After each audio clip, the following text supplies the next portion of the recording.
My name is Joe, and today I'm going to show how to hitch a new fall onto an old whip. Okay, first of all, a few items we'll need to do this. You're going to need a knife. This is just a box cutter. Your new fall. Pliers are helpful, well, more necessary when doing this because the laces on an old whip are going to be shorter than on a new production whip. You'll want a pair of pliers. Saddler's pliers would be best, but if you have a pair of older pliers, these old needle nose, the teeth are worn down and fairly smooth. You don't want sharp teeth on them that can cut the laces.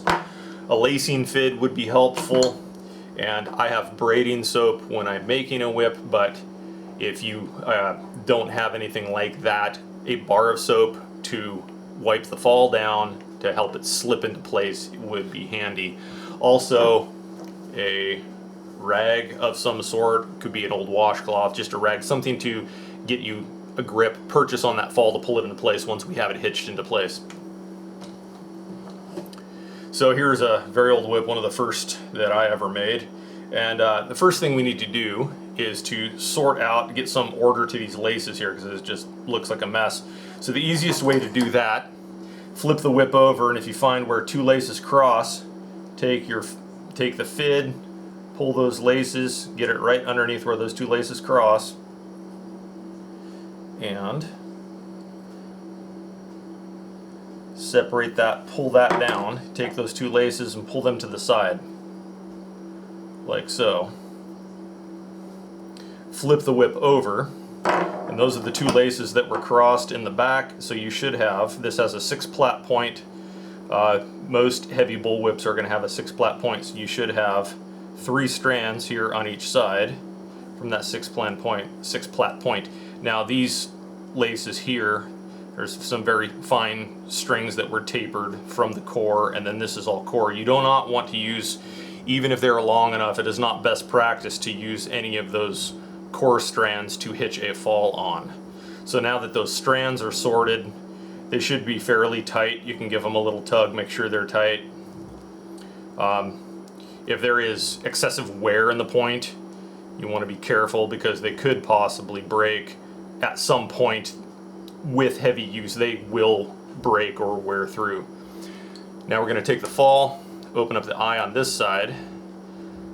Now when I cut my falls, I cut this tab long. It makes it a little bit easier for the installation and to get it trimmed very close to the whip so you don't have that tab sticking up when after this is done. So take laces, we just need to thread the laces through the eye of the fall here, and these are quite short. This, as I said, is a very old whip. It's probably close to 35 years old.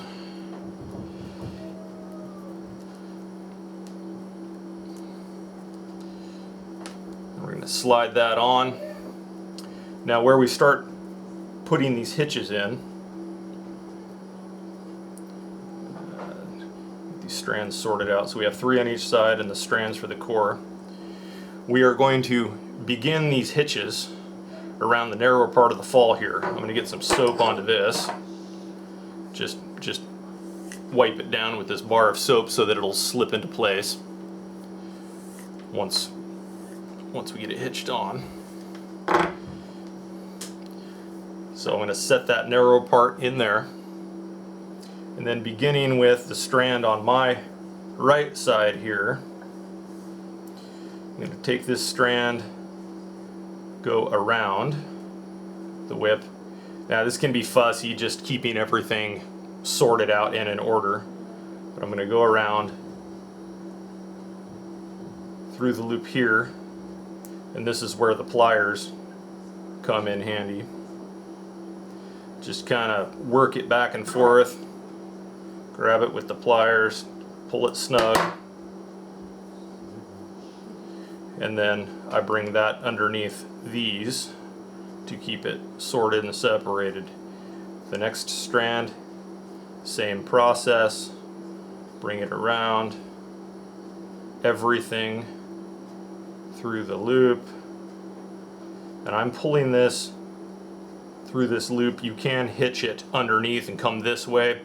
I like to do it through the loop back toward the handle of the whip, so that once these hitches are all tied, I can pull them through and tighten them up. Additionally, it makes for a little tighter knot and a little more secure hitch. So again, here's the third one, same process, around behind everything.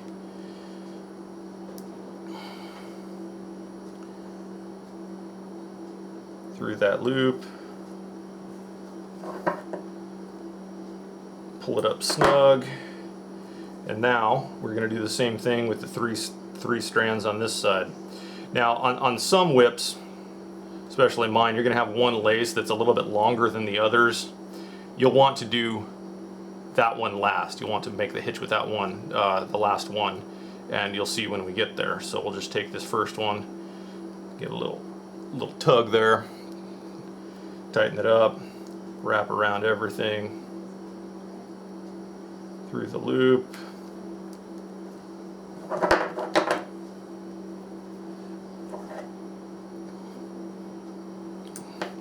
Pull it up tight, lay it forward, grab the next one here.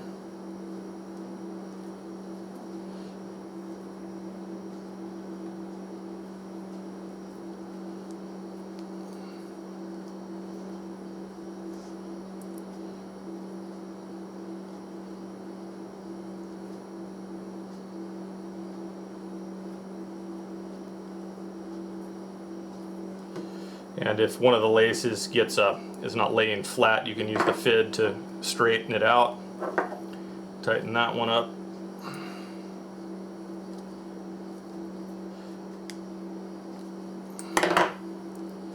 And then this last one, the reason it has a little extra length on it is we're going to do the same thing, go around, just as with the others.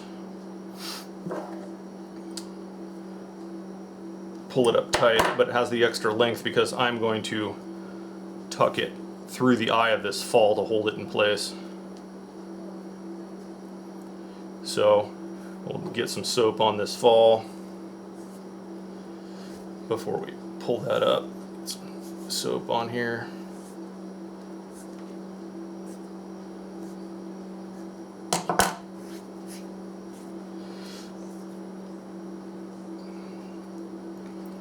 This is that part where the rag, if it's slippery, this one's probably not, but if it is slippery, you can grab it with the rag and that will give you some grip. And then just pull it into place like so.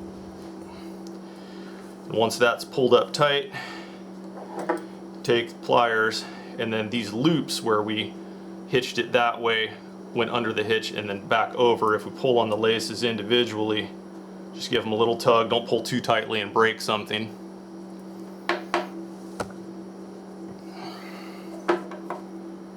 This will tighten up those loops a little bit more.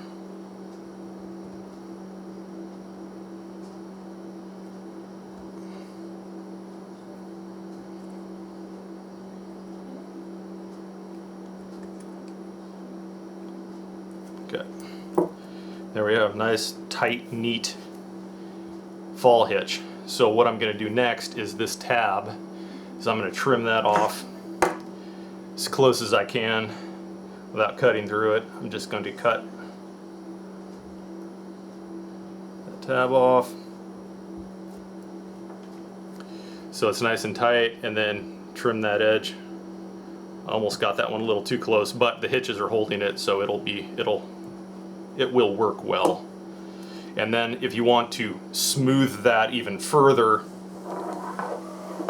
you can take a board, lay it down on a surface and roll it underneath the board. Sometimes it's helpful to put some paper down for grip, but if you roll that real good, you'll get a real smooth, tight hitch. And then all you need to do is tie your popper on and you're ready to go cracking again. Thanks for watching.